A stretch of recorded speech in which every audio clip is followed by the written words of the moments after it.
Hi everyone, welcome back to Euphoric Psych. I am Shankar, an applied psychology undergraduate, and this video is going to be a complete lecture on chapter 2 Methods of Inquiry in Psychology of class 11th NCERT according to the CBSE prescribed syllabus. So, first things first, we need to understand that what is inquiry, है ना. Inquiry को आप बोल सकते हो कि it is research sort of, right. तो जब हम this whole chapter is actually based on research कि हम रिसर्च क्यों करते हैं, कैसे करते हैं, what are the advantages, what are the types. So the whole chapter revolves around that. ठीक है. सो हमारे ना 4 गोल्स होते हैं, मतलब 5, बट मेजरली हम 4 देखते हैं. ठीक है. Goals of psychological inquiry. तो पहला गोल होता है पहला गोल होता है डिस्क्रिप्शन, कि हम जब भी कोई रिसर्च कर रहे हैं या हम जब भी कुछ इंक्वायर करने की, ढूंढने की कोशिश कर रहे हैं, तो हमें चीजों को डिस्क्राइब करना होता है ना. कोई भी बिहेवियर को, कोई भी फिनोमेना को we need to describe, right. और जब हम डिस्क्राइब करते हैं तभी हम डिस्टिंग्विश कर पाते हैं ना. When I express my positive emotions, my positive behaviours and my negative behaviours, मैं उन्हें डिस्क्राइब करूंगी तभी आप उसके बीच में डिफरेंशिएट कर सकते हो, राइट. एंड इसलिए हम जो भी डेटा कलेक्ट करते हैं या जो भी हम साइकोलॉजिकल इंक्वायरी करते हैं, उसका पहला गोल होता है कि हम उसके बारे में जानना चाहते हैं, हम उसको डिस्क्राइब करना चाहते हैं. ठीक है. Now second goal is prediction, कि अब मैंने अगर डिस्क्राइब कर दिया कि एक पर्टिकुलर सिचुएशन है, उसमें मुझे गुस्सा आ रहा है, राइट. सो मैं कैसे प्रिडिक्ट कर पाऊंगी कि कौन कौन सी सिचुएशंस में मेरे को फिर से गुस्सा आएगा. If you have attended chapter 1 lecture, you would know that it is a scientific method. एक सिस्टमैटिक मेथड होता है कि हम पैटर्न्स ऑफ बिहेवियर ऑब्जर्व करते हैं. We observe patterns of behaviour, कि अगर 10 सिचुएशंस में ऐसा ऐसा हुआ तो मैं प्रिडिक्ट कर सकती हूँ कि 11 सिचुएशन में ऐसा होगा, या ये इमोशन या ये बिहेवियर एक्सप्रेस होगा इन दी 11th सिचुएशन, है ना. हमें एक बिहेवियर का कैसा रिलेशनशिप है दूसरे बिहेवियर के साथ, कि कैसे सिचुएशन में, कैसे स्टिमुलस से मैं कैसे अफेक्ट होती हूँ. अगर सेम काइंड ऑफ अगर सेम काइंड ऑफ हमारे सिचुएशंस हैं, सर्टेन एनवायरमेंटल फैक्टर्स है, सर्टेन सेम सिचुएशंस है, तो मेरा बिहेवियर कैसे इवॉल्व करेगा या सेम रहेगा. और जितने ज्यादा हमारे पास ऑब्जर्वेशंस होते हैं उतना एक्यूरेट हमारा प्रिडिक्शन होता है. मोर ऑब्जर्वेशंस मीन एक्यूरेट प्रिडिक्शन. ठीक है. इसका मतलब क्या है कि अगर मैंने सिर्फ 2 सिचुएशंस देखी कि इन 2 सिचुएशंस में आपको गुस्सा आ रहा है, तो हो सकता है मैं उतना एक्यूरेट प्रिडिक्शन ना कर पाऊं कि और कैसी सिचुएशंस में आपको गुस्सा आएगा. But if I observe and describe 10 or 20 such situations, so I'll be able to make a more accurate prediction. फिर तीसरा गोल है हमारा एक्सप्लेनेशन, कि हम लोगों ने जो भी we have the data that we have described and predicted, उसको एक्सप्लेन करना कि किस वजह से वो हो रहा है, उसके होने से और बिहेवियर्स पे क्या फर्क पड़ रहा है. ठीक है. कौन सी कंडीशंस में वो बिहेवियर हम रिपीटेडली देख पा रहे हैं. All of this comes under prediction. Then next we have is control. Control का मतलब कि एक बिहेवियर को हम कैसे एक्सप्लेन कर रहे हैं. जब हम किसी भी बिहेवियर को एक्सप्लेन करते हैं तो हम उसको कंट्रोल भी कर सकते हैं ना. व्हेन वी हैव अंडरस्टूड कि ये बिहेवियर ऐसे वर्क कर रहा है, तो उसके कुछ भी एंटीसीडेंट कंडीशंस को हम चेंज कर सकते हैं, तो उस बिहेवियर को मॉडिफाई कर सकते हैं, right. If I saw that someone shouting at you for 5 minutes makes you angry, so and if I want to check if the same kind of effect or behavior happens in 3 minutes or 10 minutes, तो मैं ये वाला situations को change कर सकती हूँ कि क्या आपके और लाइफ के सिर्फ शाउटिंग से फर्क नहीं पड़ रहा, और भी लाइफ में चीजें हो रही हैं उसकी वजह से हो रहा है. तो मैं ये सारे एंटीसीडेंट कंडीशंस को कंट्रोल कर सकती हूँ when I'm able to explain a behavior, when I'm able to understand कि what is the reasoning behind that behavior. Then fifth and the last goal is to apply it, है ना. Application, जो हमने जो भी समझा, जो भी हम लोगों को पता चला कि ओके ये बिहेवियर इसलिए हो रहा है ऐसे ऐसे सिचुएशंस में हो रहा है, तो अब हम उसको अप्लाई कर सकते हैं इन सॉल्विंग प्रॉब्लम्स। अगर एक कोई थेरेप्यूटिक अप्रोच भी, सपोज एंजाइटी मैनेजमेंट के लिए कोई थेरेप्यूटिक अप्रोच हम लोगों को बनानी है, तो हमें पहले समझना पड़ेगा ना कि उस पर्टिकुलर पर्सन के लिए किस चीज़ से एंजाइटी प्रोवोक हो रही है, किस चीज़ से इंड्यूस हो रही है, क्या मेंटेनेंस फैक्टर है उसका। तो हम ये सब चीज़ें समझेंगे तभी हम कुछ पॉजिटिव चेंजेस उसके अंदर ला पाएंगे। मूविंग फॉरवर्ड, अब कुछ स्टेप्स होते हैं साइंटिफिक रिसर्च करने में, ठीक है। सबसे पहले हम एक प्रॉब्लम को समझते हैं कि हमें मतलब बिल्डिंग अ कॉन्स्ट्रक्ट बेसिकली, कि हमें किस चीज़ पे रिसर्च करनी है। क्या मुझे पर्सनालिटी देखनी है किसी की, क्या मुझे इंटेलिजेंस देखनी है। तो फर्स्ट हमारा थीम हो गया पर्सनालिटी, यस। सो फर्स्ट हमारा थीम हो गया पर्सनालिटी, इंटेलिजेंस, एप्टीट्यूड, हमने ये देखा। उसके बाद हमने रिसर्च क्वेश्चंस बनाए उस चीज पे, वेरिएबल्स लिए कुछ, कि अगर मुझे पर्सनालिटी देखनी है किसी की या किसी का एप्टीट्यूड देखना है, तो मैं ओवरऑल नहीं देख सकती ना, कुछ मेरा क्वेश्चन होगा कि is this equals to this, या फिर क्या situation A results in a behaviour A और अ बिहेवियर बी। तो वो कोई भी सिचुएशन मैंने ली और उसके दो बिहेवियर्स की, क्या इससे कौन सा बिहेवियर इस सिचुएशन से इंड्यूस हो रहा है ज्यादा लोगों में। अब ये करने से पहले मुझे एक रिव्यू ऑफ लिटरेचर करना पड़ता है, मतलब जो एग्जिस्टिंग स्टडीज है मेरे एरिया ऑफ इंटरेस्ट में, मैं जिस थीम पे काम कर रही हूँ, मेरा जो रिसर्च क्वेश्चन है या जो भी मैं मेथड यूज कर रही हूँ, उससे रिलेटेड मेरे को लिटरेचर रिव्यू करना पड़ेगा कि क्या चीजें ऑलरेडी हो रही हैं, है ना, कि ऑलरेडी बहुत सारी रिसर्चेस हुई हैं, तो क्या चीज़ें लोग ऑलरेडी फाइंड आउट कर चुके हैं, क्या मेरे गैप्स हैं, मैं क्या क्या चीज़ें और I have to find gaps in literature, कि अच्छा पर्सनालिटी है, पर्सनालिटी में ये चीज़ों पे रिसर्च हो रखी है, सो एक ये पर्टिकुलर पॉइंट है, वेरिएबल है, एट्रीब्यूट है जिस पे रिसर्च नहीं हुई है, या हुई है तो बहुत वैलिड रिसर्च नहीं हुई है, तो मैं इस पे करूँगी।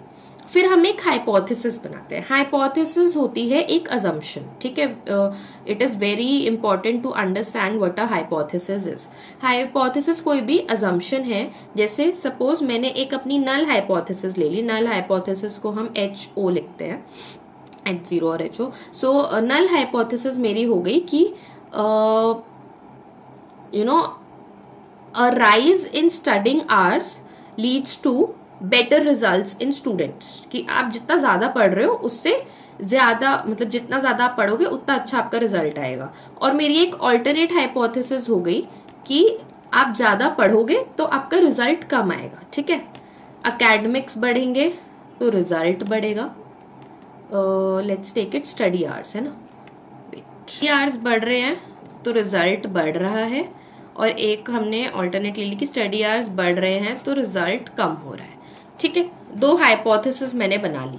अब या तो ये बात ट्रू होगी या फिर ये बात ट्रू होगी, तो पहले हम अपनी नल हाइपोथेसिस को लेके चलते हैं। अभी लेट्स कीप इट हेयर, जब हम वापस से अपने ड्राइंग कंक्लूजन्स पे आएंगे तो हम इसकी बात करेंगे। लेकिन सेकंड स्टेप होता है कि इस सब को करने के लिए मुझे कुछ डेटा इकट्ठा करना पड़ेगा, राइट।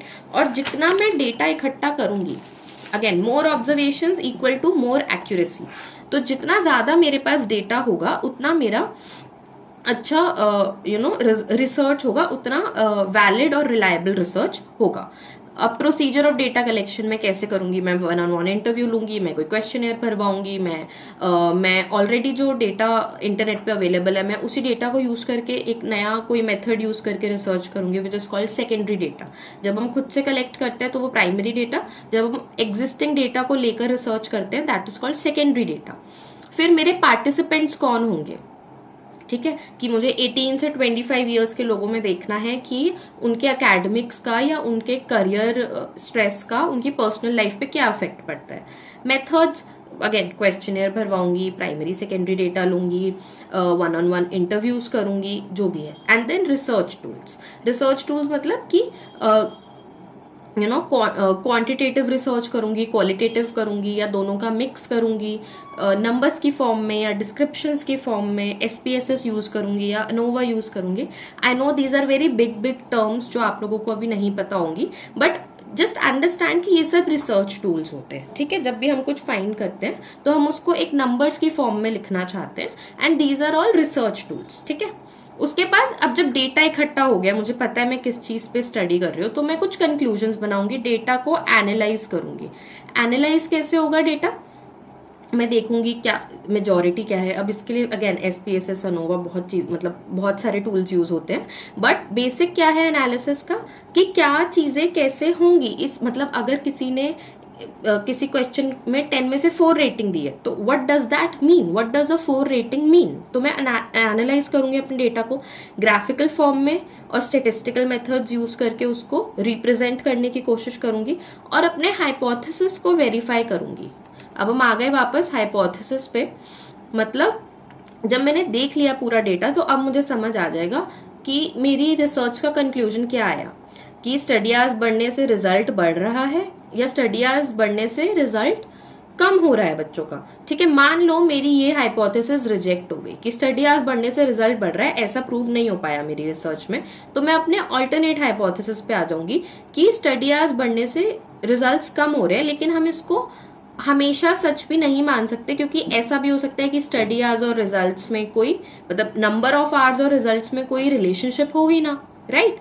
तो जो आवर्स है और ये जो रिलेशनशिप है, सॉरी, ये जो स्टडी आवर्स है और ये जो रिजल्ट है, इसमें there is not a compulsion की रिलेशनशिप हो। तो अब मेरा रिवाइजिंग रिसर्च कंक्लूजन वाला स्टेप आता है कि अगर ये बात ट्रू हो गई तो ठीक है, अगर ये फॉल्स हो गई और इस पे हम आ गए, तो इस पे मैं दोबारा से थोड़ा सा सैंपल लेके रिसर्च करूंगी कि ठीक है, स्टडी आवर्स बढ़ने से रिजल्ट अच्छा नहीं हो रहा, पर क्या स्टडी आवर्स बढ़ने से रिजल्ट खराब हो रहा है? ऐसा तो नहीं है ना, दैट इज मोस्ट मतलब अनलाइकली, आई एम अज्यूमिंग कि स्टडी आवर्स बढ़ने से रिजल्ट खराब होता जा रहा है किसी का। तो तब मैं अपने ऑल्टरनेट हाइपोथेसिस पे आऊंगी बेस्ड ऑन न्यू डेटा। ठीक है, I hope the steps of scientific research were clear, कि पहले हम एक थीम लेते हैं कि मुझे ये चीज असेस करनी है, फिर हम एक क्वेश्चन बनाते हैं कि मुझे इस थीम के अंदर क्या जानने में इंटरेस्ट है, फिर हम एग्जिस्टिंग चीजें देखते हैं कि ऑलरेडी क्या रिसर्च हुई है, फिर हम एक हाइपोथेसिस बनाते हैं जो एक अजम्पशन होती है, उसके बाद हम डेटा को कलेक्ट करते हैं, एनालाइज करते हैं और एक कंक्लूजन बनाते हैं। अगर हमारी नल हाइपोथेसिस ट्रू हो जाती है तो बहुत अच्छी बात है, फॉल्स हो जाती है, रिजेक्ट हो जाती है, तो हम ऑल्टरनेट हाइपोथेसिस पे और रिसर्च करते हैं। ठीक है, मूविंग फॉरवर्ड, एक और आपका टॉपिक है ऑल्टरनेटिव पैराडिम्स ऑफ रिसर्च।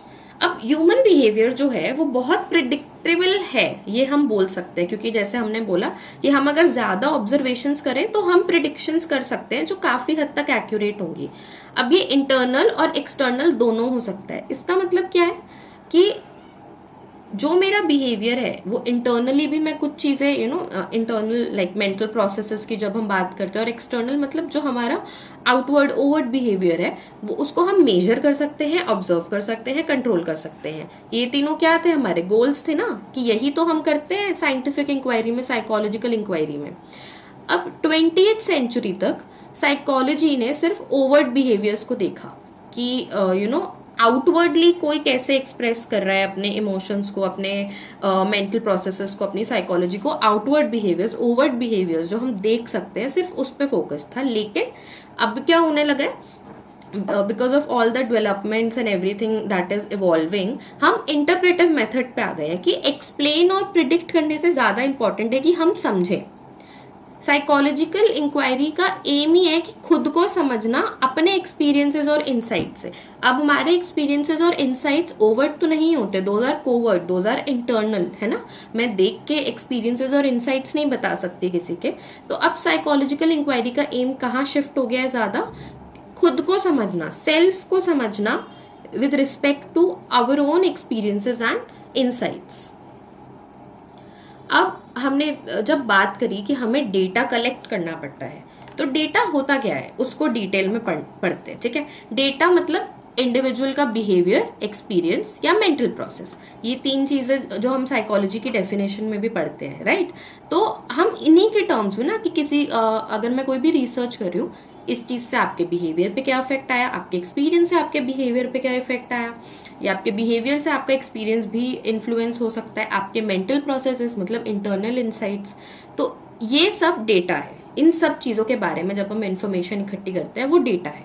ठीक है, अब कैसा नेचर है और कैसा क्वालिटी है, ये किन चीजों से इन्फ्लुएंस होगा कि हम कौन सा मेथड यूज कर रहे हैं डेटा कलेक्शन के लिए। ठीक है, अगर मैंने एक किसी को क्वेश्चनर भरने को दे दिया मेरे डेटा के लिए, तो देयर आर चांसेस ना कि वो उसमें झूठ भी बोल सकते हैं। बट अगर मैं 1-on-1 इंटरव्यू ले रही हूँ तो मैं ऑब्जर्व करके उनकी body language I can identify कि okay they might be lying है, they might not be giving out true information. उसमें भी होता है कि वो they can lie, but then थोड़ा तो डिफरेंस आता है। तो नेचर और क्वालिटी पहला कि हमने कैसे डेटा कलेक्ट किया, फिजिकल और सोशल कॉन्टेक्स्ट, और टाइम एंड बिहेवियर। ठीक है, कि एक न्यूट्रल, जब भी हम किसी से डेटा कलेक्ट करते हैं तो उनका एक न्यूट्रल स्टेट में होना बहुत इंपॉर्टेंट है। ऐसा ना हो कि वो किसी चीज से बहुत ज्यादा अपनी लाइफ में, अगर मैं सपोज मैं कोई एंजाइटी पे डेटा कलेक्ट कर रही हूँ, तो ऐसा ना हो कि कोई पर्सन उस टाइम पे जब मैं उनसे इंटरव्यू ले रही हूँ या क्वेश्चन भरवा रही हूँ तो वो बहुत एंशियस हो,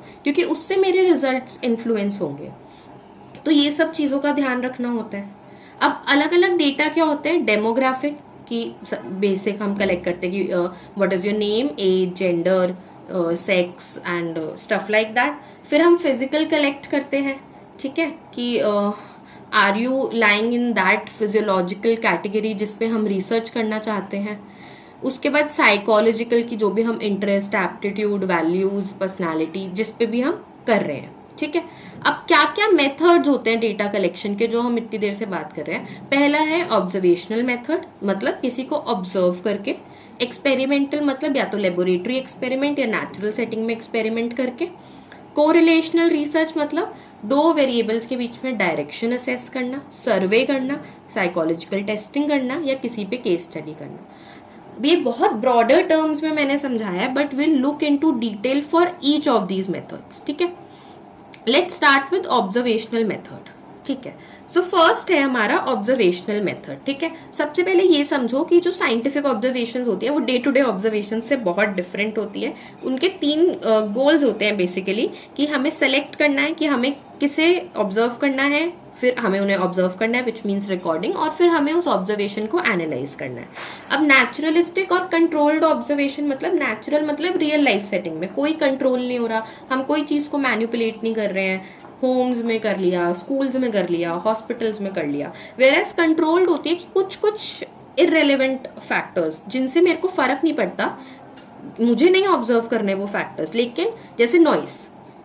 ठीक है, सपोज मैं बच्चों का परफॉर्मेंस रिकॉर्ड कर रही हूँ एक टेस्ट पे, तो नॉइस ऐसा फैक्टर है जिससे मुझे फर्क नहीं पड़ता, लेकिन बच्चों की परफॉर्मेंस पे फर्क पड़ सकता है अगर वो नॉइस से डिस्टर्ब हुए। तो मैं नॉइस को उस एनवायरनमेंट में कंट्रोल करने की कोशिश कर रही हूँ। ठीक है, तो ये मोस्टली ऐसा लेबोरेटरी वाले ऑब्जर्वेशन हो जाते हैं जहाँ पे हम एक कंट्रोल्ड सेटिंग रखते हैं ऑब्जर्वेशन के टाइम। फिर आता है नॉन पार्टिसिपेंट और पार्टिसिपेंट। नॉन पार्टिसिपेंट मतलब कि जिसको हम ऑब्जर्व कर रहे हैं उसको नहीं पता। ठीक है, दे डू नॉट नो कि हम उसको ऑब्जर्व कर रहे हैं। और पार्टिसिपेंट मतलब of course the person who is going to observe, वो एक रैपो बनाते हैं पहले कि ओके जैसे कई बार होता है आर प्रिंसिपल या our in charge teachers come to our class and sit on the back side, so we know that they are observing the class students as well as the teacher, so that is kind of a participant observation in a naturalistic setting. वो कुछ control नहीं कर रही है, एक natural environment में आके वो तुम लोगों को पता है वो तुम्हें ऑब्जर्व कर रही है, सो that is a participant, naturalistic participant observation. अब एडवांटेजेस क्या है कि हम नेचुरलिस्टिक सेटिंग्स में जब ऑब्जर्व करते हैं तो हमारे रिजल्ट्स का एक्यूरेसी बढ़ता है, राइट, और रियल लाइफ सेटिंग एप्लीकेशंस पे ज़्यादा सही रहती है हमारी रिसर्च। डिसएडवांटेज ये कि लेबर एंड टाइम इंटेंसिव है और ऑब्जर्वर का बायस। लेबर और टाइम इंटेंसिव मतलब कि टाइम डेडिकेट करना पड़ेगा, लोग चाहिए ऑब्जर्व करने के लिए। एक दिन ऑब्जर्वेशन से कुछ नहीं होता, 1-2 हफ्ते कुछ शायद ऑब्जर्व करना पड़ जाए किस किस केस में। एंड ऑब्जर्वर्स बायस का मतलब कि ऑब्जर्वर के दिमाग में, जैसे मैं अगर ऑब्जर्व कर रही हूँ तो कुछ प्री डिफाइंड नोशंस हो सकते हैं। Suppose that principal came to your class to observe the teacher how she is teaching and she already doesn't like that particular teacher very much, तो no matter how brilliantly that teacher will be taking that lecture और teaching you guys, पर वो थोड़ा principal के दिमाग में बायस रहेगा ना कि नहीं अच्छी टीचर तो ये नहीं है, या उनका जो भी एक पर्सनल बायस है वो इन्फ्लुएंस कर सकता है। तो ये एक डिसएडवांटेज होती है। I hope the observational method was clear. अब आते हैं कोरिलेशनल रिसर्च पे। ठीक है, बहुत छोटा सा और बहुत सिंपल वे में तुम्हें समझना है कि कोरिलेशनल रिसर्च मतलब कि जब हम दो वेरिएबल्स के बीच में उनका स्ट्रेंथ और डायरेक्शन देखना चाहते हैं। ठीक है, वेरिएबल ए है और एक वेरिएबल बी है, तो वेरिएबल ए और बी इनके बीच में क्या रिलेशनशिप है। जैसे अभी हमने देखा था कि स्टडी आवर्स और हमारा रिजल्ट, ठीक है, इनके बीच में क्या रिलेशनशिप है। तो एक तो ये रिलेशनशिप हो सकता है कि स्टडी आवर बढ़ रहे हैं तो रिजल्ट भी बढ़ रहा है। दूसरा हो सकता है स्टडी आवर कम हो रहे हैं तो रिजल्ट भी कम हो रहा है। तीसरा हो सकता है स्टडी आवर बढ़ रहे हैं, रिजल्ट कम हो रहा है, या वाइस वर्सा। और चौथी चीज ये सकती है कि स्टडी आवर्स से हमारे रिजल्ट में फर्क ही नहीं पड़ रहा है, ठीक है, नो कोरिलेशन। तो जब फर्क ही नहीं पड़ रहा, दो चीजों में रिलेशनशिप ही नहीं है, तो वो होता है जीरो कोरिलेशन। नेगेटिव होता है जब एक चीज बढ़ रही है और दूसरी कम हो रही है, ठीक है, दोनों केसेस में, कि स्टडी आवर बढ़ रहे हैं रिजल्ट कम हो रहा है, या स्टडी आवर कम हो रहा है रिजल्ट बढ़ रहा है, दोनों नेगेटिव कोरिलेशंस हैं क्योंकि वो अलग अलग डायरेक्शन में जा रहे हैं। और पॉजिटिव कोरिलेशन होता है जब दोनों चीजें सेम डायरेक्शन में जा रही है, कि स्टडी आवर बढ़ने से रिजल्ट भी बढ़ रहा है, स्टडी आवर कम होने से रिजल्ट भी कम हो रहा है। So this is same direction, this is opposite direction, ठीक है। और कोरिलेशन कोफिशिएंट जो हमारा होता है वो मतलब जो हम नंबर देते हैं, जो हम +-1 के बीच में देखते हैं। व्हाट डज दिस मीन कि एक जीरो से हम देखते हैं, जीरो मीन्स नो कोरिलेशन, अब +1 तक जाएगा तो मतलब पॉजिटिव कोरिलेशन है, -1 की साइड जाएगा तो नेगेटिव कोरिलेशन है। जितना इसके क्लोज जाता जाएगा जीरो से उतना ज्यादा स्ट्रॉन्ग पॉजिटिव हो जाएगा, जितना -1 के क्लोज जाता जाएगा उतना ज्यादा स्ट्रॉन्ग नेगेटिव हो जाएगा। I hope correlation was clear to you. Next is case study. Case study is nothing but an in depth study of a particular case. कि मुझे सपोज कोई ADHD वाला चाइल्ड है जिसको मुझे ऑब्जर्व करना है, जिसपे उसका एक ट्रीटमेंट प्लान बनाना है, सपोज एक ADHD चाइल्ड का, तो मैं उस पर केस स्टडी करूंगी। मैं बहुत सारे मेथड यूज करूंगी, मैं ऑब्जर्वेशन भी करूंगी, मैं उसका इंटरव्यू भी लूंगी, मैं उसकी फैमिली के इंटरव्यूज भी लूंगी, मैं उसका हिस्ट्री भी लूंगी कि बचपन से कैसा करता आ रहा है, क्या उसके डेवलपमेंटल जो माइलस्टोन्स थे वो अचीव हुए हैं। जैसे एक होता है ना कि 2 साल में बच्चा चलने लग जाता है, 3 साल में बच्चा ये करने लग जाता है, तो क्या वो सब चीजें उसकी अचीव हुई हैं। तो मैं ये सब जानूंगी, family history, medical history, developmental history, सब कुछ बिल्कुल डेप्थ में मैं जाऊंगी। उसको हम बोलते हैं किसी पे केस स्टडी करना। फिर नेक्स्ट है हमारा एक्सपेरिमेंटल मेथड। ये बहुत इंपॉर्टेंट पार्ट है चैप्टर का, so I want your attention here. Experimental method हमें कॉज इफेक्ट रिलेशनशिप समझाता है। कॉज इफेक्ट रिलेशनशिप का मतलब क्या है कि एक चीज में कुछ अगर हम चेंज ला रहे हैं तो उससे दूसरी चीज पे क्या फर्क पड़ रहा है, ठीक है।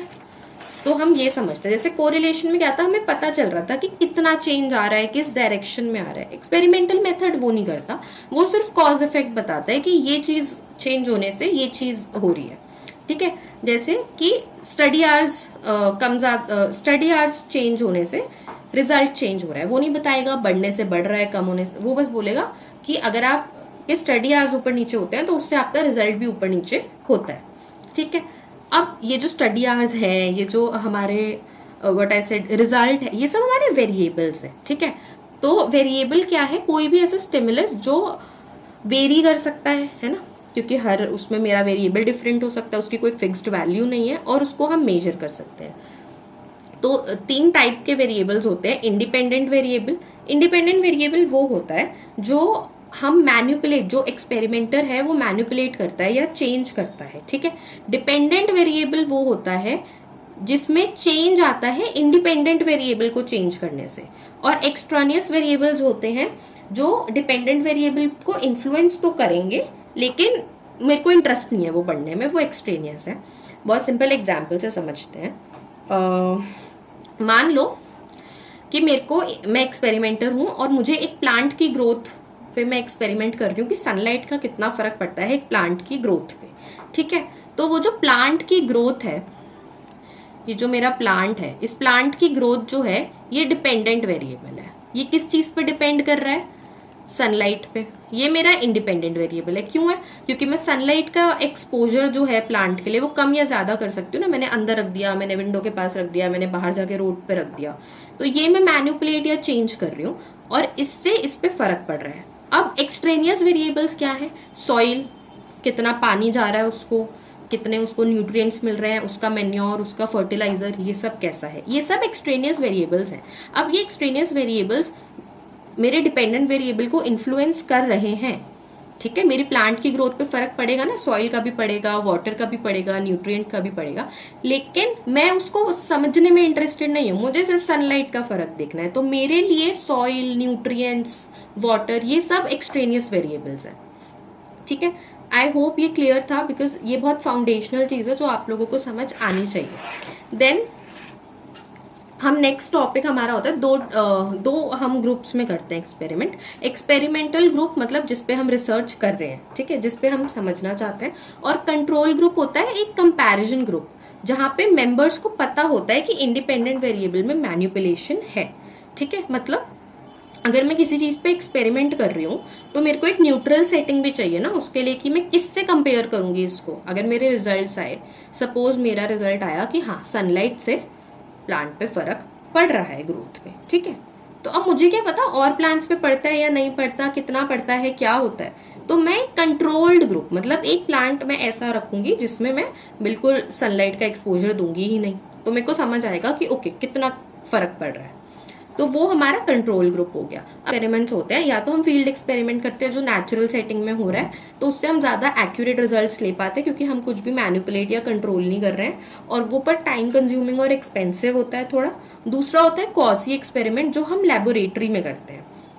ठीक है, इसमें हम जो इंडिपेंडेंट वेरिएबल होता है उसको हम खुद से सिलेक्ट करते हैं, राइट, और जो फील्ड एक्सपेरिमेंट होता है उसमें हम खुद से नहीं कर सकते। अच्छा, अब जो एक्सट्रेनियस वेरिएबल्स होते हैं बहुत इंपॉर्टेंट होता है कि हम उन्हें किसी भी एक्सपेरिमेंट में कंट्रोल करें। क्यों करें, वरना मैं एग्जैक्ट कैसे समझ पाऊंगी कि मेरे इंडिपेंडेंट वेरिएबल का मेरे डिपेंडेंट वेरिएबल पे क्या फर्क पड़ रहा है। अगर मैंने वाटर, सॉइल, इन चीजों को सबको कंट्रोल में नहीं रखा तो मुझे नहीं समझ आएगा कि सिर्फ सनलाइट से कितना कॉन्ट्रीब्यूशन हुआ इस प्लांट की ग्रोथ में। तो मैं क्या करूंगी कि या तो मैं उस प्लांट को वाटर, सॉइल और ये सब देना ही बंद कर दूं बिल्कुल, तो मुझे समझ आएगा कि जितनी ग्रोथ अब हो रही है सिर्फ सनलाइट की वजह से हो रही है, तो मतलब मैंने एक्सट्रेनियस वेरिएबल को एलिमिनेट कर दिया। या फिर अगर मैं एलिमिनेट नहीं कर सकती, जैसे प्लांट है ना, सॉइल के बिना उगेगा ही नहीं, मैं नहीं एलिमिनेट कर सकती, तो मैं क्या करूंगी, मैं कांस्टेंट रखूंगी कि उस प्लांट को वाटर सेम अमाउंट मिले, उसको सॉइल से न्यूट्रिएंट सेम अमाउंट मिले, तो मैं उसको कांस्टेंट रखने की कोशिश कर सकती हूँ। ठीक है, या फिर अच्छा, हम जब कंट्रोल और एक्सपेरिमेंट ग्रुप्स की बात करते हैं तो हम सैंपल ना रैंडम सैम्पलिंग से लेते हैं। ठीक है, ये रैंडमली चूज कर लिया कि ओके ये एक ग्रुप में, ये एक ग्रुप में, ताकि कोई डिस्क्रिपेंसी और कोई बायस ना आए। तो मैं ये कर सकती हूँ कि दोनों ग्रुप्स का एक सीक्वेंस इफेक्ट ऊपर नीचे कर दूं मैं। ठीक है, कि भाई मतलब रैंडमली मैं सब कुछ कर रही हूँ, इसको काउंटर बैलेंसिंग टेक्निक बोलते हैं। I hope experimental method clear था। मैंने थोड़ा कंसाइज रखा है क्योंकि हम जितनी डेप्थ में जाएंगे उतना you will get confused. So as of now जितना you need to understand I have explained it.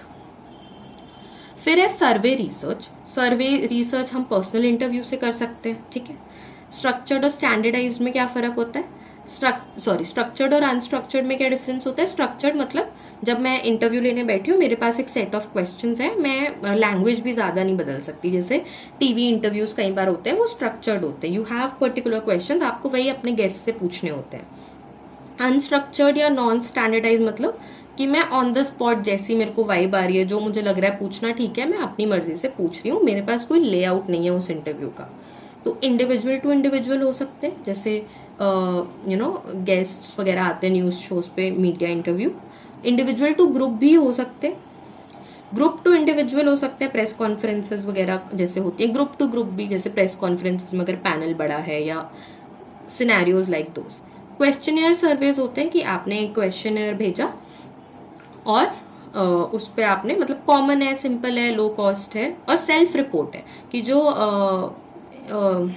And self report है मतलब जो पर्सन वो क्वेश्चन भर रहा है वो खुद से जो भी उसमें पूछा है वो रिपोर्ट कर रहा है अकॉर्डिंग टू हिज और her liking and interest.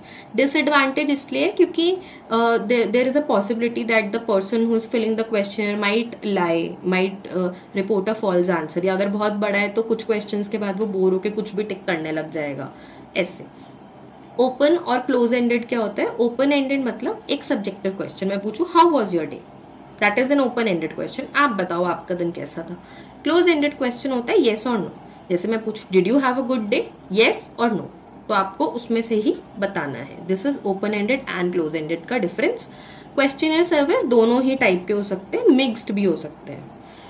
Then the third type is telephone survey, जो थोड़ा अनकोऑपरेटिव और रिलक्टेंट रहता है लोगों के लिए, क्योंकि वो इतना इंटरेस्ट लेके सही चीजें नहीं बताते. थोड़ा आउटडेटेड मेथड है, रिलायबल कम है, लेकिन बहुत बेनिफिशियल है डिस्टेंट मोड के लिए. ठीक है, कि कोई अगर दूर है, हम उसको क्वेश्चनर नहीं भेज सकते, हम उसका इंटरव्यू नहीं ले सकते. अब तो ले सकते हैं ऑनलाइन मीट वगैरह ऑर्गेनाइज करके, लेकिन तभी आउटडेटेड वे है क्योंकि पहले होता था. ठीक है, moving forward, last experimental method है साइकोलॉजिकल टेस्टिंग. साइकोलॉजिकल टेस्टिंग में हम क्या करते हैं, डिफरेंसेस, दो लोगों के डिफरेंसेस क्या आ रहे हैं, दोनों की पर्सनालिटी कैसे अलग है, दोनों का इंटेलिजेंस लेवल में क्या डिफरेंस है, ये सब हम देखते हैं. ठीक है, टेस्ट में क्वेश्चंस होते हैं, उनको हम आइटम्स बोलते हैं, और हमारा जो टेस्ट होता है और टेस्ट के आइटम्स होते हैं वो स्टैंडर्डाइज होने चाहिए. मतलब उसका स्कोर और इंटरप्रिटेशन आप करो या मैं करूं, सेम होना चाहिए. ठीक है, मतलब एक स्कोरिंग की होती है, उसी को फॉलो करके, एक मैनुअल को फॉलो करके स्टैंडर्डाइज तरीके से होता है. ऑब्जेक्टिविटी होनी चाहिए. ठीक है, ऐसा मतलब ये नहीं है कि there are 10 different answers to one thing. Objectivity कि अगर किसी ने ऑप्शन ए चूज करा है तो उसको 1 स्कोर करना है, किसी ने ऑप्शन बी करा है तो उसको 2 स्कोर करना है, सी करा है तो 3, डी करा है तो 4. ऐसे सारे टेस्ट में डिफरेंट डिफरेंट नंबर्स और सीक्वेंस और ऑर्डर्स होते हैं. This is called objectivity. Reliability, reliability मतलब कितना कंसिस्टेंट है वो टेस्ट. क्या मैंने अगर आपके ऊपर आज एक पर्सनालिटी असेसमेंट करी, एक साइकोलॉजिकल टेस्ट लगाया पर्सनालिटी का, और जो रिजल्ट्स मुझे आज मिले, क्या आज से 1 महीने बाद भी मुझे सेम रिजल्ट्स मिल रहे हैं, तो उसको बोलते हैं कंसिस्टेंसी, जो हम रिलायबिलिटी बोलते हैं. देन वैलिडिटी, मतलब कि क्या जो मेरा टेस्ट है, जो वो बोल रहा है वो वही कर रहा है. अगर मैंने एक पर्सनालिटी का टेस्ट आपके ऊपर लगाया तो वो पर्सनालिटी ही असेस कर रहा है ना, ऐसा तो नहीं है कि वो इंटेलिजेंस असेस कर रहा है या एप्टीट्यूड असेस कर रहा है. उसको वैलिडिटी, मतलब अगर पर्सनालिटी का टेस्ट है तो उसके आइटम्स ऐसे डिजाइन होने चाहिए कि वो वैलिड, उसको पर्सनालिटी को ही असेस करे, वैलिड टेस्ट हो. और कुछ नॉर्म्स होती हैं, मतलब नॉर्मल या एवरेज परफॉर्मेंस, कि ये टेस्ट जब डेवलप हुआ, कोई भी टेस्ट कैसे डेवलप होता है, पहले लोगों पे कंडक्ट किया जाता है, फिर उसमें कॉमन ट्रेंड्स देख के उसकी मैनुअल बनती है, स्कोरिंग की बनती है. तो वो नॉर्म्स टेस्ट 18 to 25 ईयर्स के लोगों के लिए है. तो जब ये टेस्ट पहले हुआ था तो उसमें एवरेज पॉपुलेशन का क्या रिजल्ट आया, हाई एंड पे कितने लोगों का, किस परसेंटेज का, किस परसेंटाइल का कितने लोगों का रिजल्ट आया, लो एंड पे कितनों का आया, पूरा स्केल पे हम कॉन्टिन्यूम पे देखते हैं. तो ये सारे नॉर्म्स होते हैं, हम उसी से तो कंपेयर करेंगे ना. सपोज जब एक टेस्ट डेवलप हुआ पर्सनैलिटी का, वो 200 पीपल वर देयर जिन पे वो टेस्ट हुआ, उसमें से हमने देखा कि एवरेज, जो एवरेज आईक्यू, सपोज हम इंटेलिजेंस टेस्ट लेते हैं, कि एवरेज आईक्यू आया 150 लोगों का, और लो आईक्यू आया लेट्स से 20 का, एंड हाई आईक्यू आया कितने बच्चे, 30 पीपल. ठीक है, ये मैं ऐसे ही बता रही हूँ जस्ट फॉर अंडरस्टैंडिंग. तो अब जब मैं आप पे वो आईक्यू टेस्ट या इंटेलिजेंस टेस्ट करूंगी, तो सपोज आपका स्कोर आया 140, तो तभी तो मैं कंपेयर कर पाऊंगी ना कि okay you are close to an average IQ. मतलब ये तो मैंने बहुत कम लिया, देयर इज जनरली कि 20 to 30 में ये है, 30 to 40 में ये है, तो बिल्कुल ऐसे होता है. ये तो I have taken broader broader gaps, लेकिन बहुत छोटे छोटे गैप्स में होता है, बहुत एक्यूरेट स्कोरिंग होती है. तो मैं ये नॉर्म, ये जो इनिशियल स्टडी होके टेस्ट बना, ये नॉर्म है, इसी से कंपेयर करके मैं आपका बता पाऊंगी कि हाउ डिड यू परफॉर्म या what is your IQ in relation to the other population. ठीक है, अब टेस्ट, साइकोलॉजिकल टेस्ट कैसे कैसे होते हैं. पहला होता है लैंग्वेज के बेसिस पे, वर्बल, नॉन वर्बल और परफॉर्मेंस. वर्बल टेस्ट वो होते हैं जिनमें लिटरेसी रिक्वायर्ड है, आप एक इलिटरेट पर्सन से टेस्ट नहीं करवा सकते. नॉन वर्बल टेस्ट होता है जो सिंबल्स और पिक्चर्स को यूज करके होता है, जैसे RSPM, उसमें पिक्चर्स यूज होती है. परफॉर्मेंस टेस्ट होता है मतलब कि मूवमेंट ऑफ ऑब्जेक्ट्स की कैसा परफॉर्म करो, कि मैंने बोला ये चीज यहाँ से उठा के वहां 10 बार रखनी है, तो उस पर आपने कैसा परफॉर्म करा. मतलब this is just a hypothetical example, but it is based on that. Then next we have is mode of administration के बेसिस पे, कि या तो इंडिविजुअल टेस्ट होगा या फिर ग्रुप टेस्ट होगा. डिफिकल्टी लेवल, स्पीड और पावर पे. कुछ स्पीड टेस्ट होते हैं कि उसमें टाइम लिमिट पे हम इवैल्यूएशन करते हैं कि कितनी जल्दी कोई ये टेस्ट पूरा कर पा रहा है. और पावर टेस्ट होते हैं जिन पे हम देखना चाहते हैं, जिनमें जो आइटम्स होते हैं वो इंक्रीजिंग लेवल ऑफ डिफिकल्टी में लगे होते हैं, कि सबसे पहले एक इजी होगा, फिर डिफिकल्ट, फिर डिफिकल्ट, फिर डिफिकल्ट, फिर डिफिकल्ट। जैसे RSPM में हम थोड़ा सा देखते हैं कि ऐसे होता है कि पहला जो सेट ऑफ पिक्चर्स होता है वो इजी होता है पैटर्न, फिर डिफिकल्ट डिफिकल्ट होता जाता है। स्पीड टेस्ट होता है जैसे कोर्स ब्लॉक, उसमें कितनी जल्दी और कितना एक्यूरेट आप वो पैटर्न्स बना रहे हो, ठीक है। These are just examples. Then next is, okay, we are on the very last section of this chapter, so keep up, ठीक है। 3 छोटे छोटे टॉपिक्स हमारे पास बचे हैं कि अब हमने डेटा कलेक्ट करने के मेथड्स पढ़ लिए, तो उस डेटा को मैं एनालाइज कैसे करूंगी, समझूंगी कैसे, ये पूरा जो हमने चैप्टर पढ़ा इसकी लिमिटेशंस क्या हैं, कि साइकोलॉजिकल इंक्वायरी में क्या ऐसी चीज़ें हैं जिसको मैं बिल्कुल ऑब्जेक्टिविटी और एक्यूरेसी के साथ नहीं बोल सकती, और क्या एथिकल इश्यूज हैं जब हम टेस्टिंग या रिसर्च करते हैं, ठीक है। पहले एनालिसिस, मैंने बोला था क्वांटिटेटिव और क्वालिटेटिव दोनों मेथड से होता है। क्वांटिटेटिव स्ट्रक्चर टूल्स होते हैं, जो मैंने तुम्हें न्यूमेरिकल स्कोरिंग बताई कि A को 1 दिया, B को 2, C को 3, D को 4, ऐसे 50 क्वेश्चंस थे, टोटल करके एक स्कोर आ गया, उसको मैंने जो नॉर्म्स वाला स्कोर था उससे कंपेयर किया और आपका रिजल्ट बता दिया। ये क्वांटिटेटिव मेथड है। फिर सपोज अगर मैंने ये 50 लोगों से करवाया था, ठीक है, तो उन 50 पीपल का डेटा मैंने SPSS पे डाल दिया। इट इज़ अ सॉफ्टवेयर जिससे, SPSS इज़ अ सॉफ्टवेयर जिससे हम डेटा एनालिसिस करते हैं, या मैंने उस पर अनोवा टेस्ट लगाया, या मैंने उस पर T टेस्ट लगाया, ठीक है, ये सब हुआ।